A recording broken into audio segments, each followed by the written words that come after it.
Sino ba si Eds? Si Ed? Si Ed. Eduardo Bautista Jr. Actually, totoo lang, classmate ko siya, second year pa lang kami. Pero, noon hindi ko siya gusto. Actually, hindi ko sa kanya. Kasi, pagka KJ, Uri kasama, kahit tuloy gusto sa amin. Pero siguro naman 4th year kami, dahil nga sa issue na remembrance, na sinabi ko sa kanya, at naman kung napagkakatiwala pa rin siya sabihan ng mga sikreto, nagustuhan ko rin siya. Bale, ngayon nga siya ang soulmate ko, siya rin yung best friend ko. Kaya kami mag-soulmate dahil parang madalas, pareho kami, tsaka pakiramdam ko kung siya ang kasama ko, buo na yung araw ko. Si Ed, natandaan ko sa kanya, yung mga di ko makakalimutan, yung pagsali-sali niya ng mga bagay-bagay, kung saan hindi siya natanggap, kaya may regret. Unang-una, pagsali niya ng choir sa Cavite National High School. Hindi siya natanggap doon. Hindi mo naman dahilan, ewan ko kung bakit di siya natanggap. Pero maganda naman ang boses niya.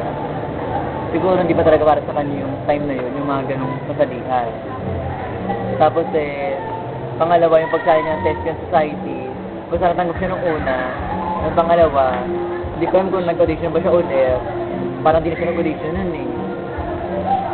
Tapos pero dahil doon, nalaman namin na napakagaling niya palang umarte.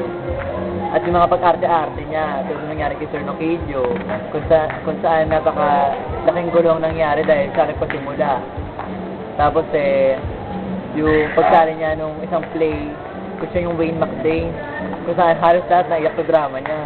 Hindi ko makakalimutan kay Eds yun. Lahat naantigang puto. At yung kay Sir Noquillo, nandahan niya sina Cynthia, talaga lahat, nag-drama. Hindi ko rin makakalimutan yung mga pangalan ni Ed. Masyado siya kasi maraming pangalan noon. Nagsimula sa kanyang trademark na ilong. Tapos yung kanyang mga bansag sa kanyang Nora, Superstar, Ingang Bato. Lagi kasi tinutulungan din.